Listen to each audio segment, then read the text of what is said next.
This is why Ferrari has the fastest car in F1. Red Bull has had a sterling season so far, hitting top of both the Drivers' and Constructors' Championship. However, most analysts and drivers believe that Ferrari remains the fastest car on the grid, and it's hard to argue against their claim given the impressive performances of the F175 on some occasions this season. But how in the world is Ferrari faster than the championship leaders Red Bull? And why have they failed to make the most of their incredible pace this season? Let's find out. Ferrari's Charles Leclerc claimed his 6th pole in 8 racing at the Azerbaijan Grand Prix, showing once again the outstanding form of the F175 car during qualifying sessions on Saturday afternoons. But the Monégasque has struggled to convert that advantage into victories on Sunday. So far, Leclerc has clinched pole positions 15 times throughout his career. However, he barely makes it count during actual races. Despite his impressive haul of pole positions, he only has 4 wins to show for it, representing a poor strike rate of 26.67%. You could argue that his dismissal record is down to his deficiencies as a driver, but certainly not this season. The Monaco-born racer has shown great form this term, and it's no surprise that he is regarded as one of the best drivers in the sport at the moment. But why then is he struggling to convert poles into victories?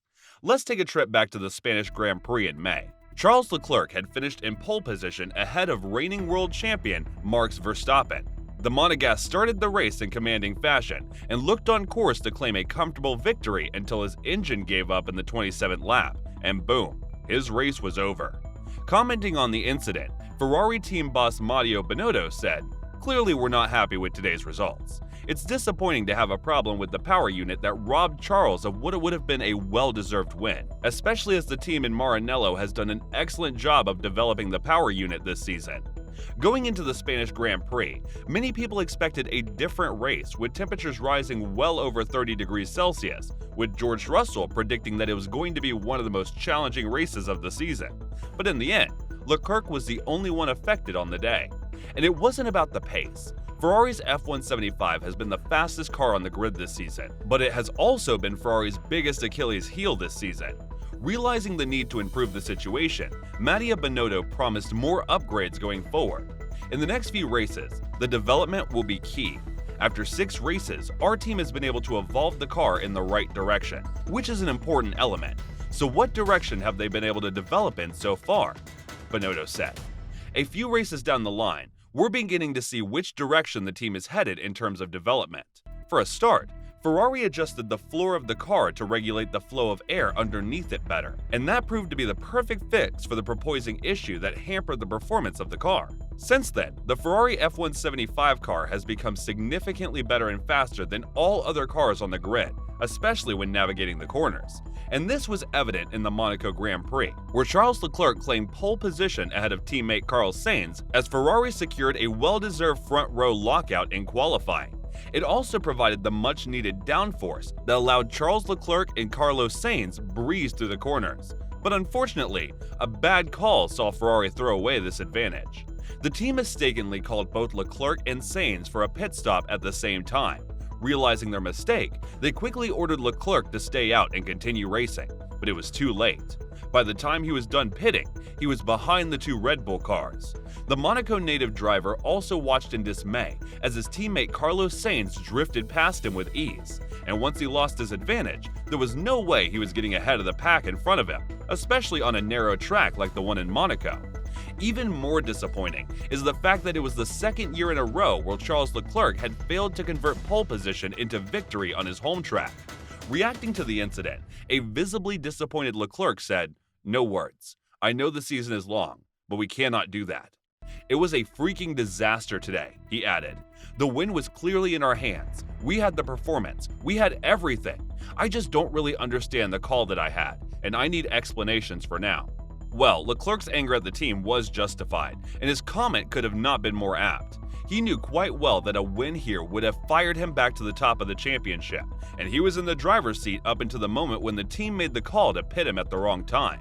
Ferrari team boss Matteo Binotto had this to say after the race: "I finally understand the disappointment for Charles. He was first, and finishing 4th means that something was wrong in the decision we made. so clearly we need to review it. And I think we underestimated the speed of the intermediate at that stage, and so we could have called a lap earlier for Charles or later on. Maybe we could have left him outside on the extreme wet than going on the dry, Binotto added. For the next race in Baku, it seemed like the team had learned their lesson as Charles Leclerc powered his way to the pole position in qualifying. But unfortunately, a team suffered double retirement, and that presented Red Bull with the perfect chance to compete a commanding 1-2 victory at the Baku City circuit. Mechanical issues have become one too many for Ferrari this term, which certainly isn't part of the script.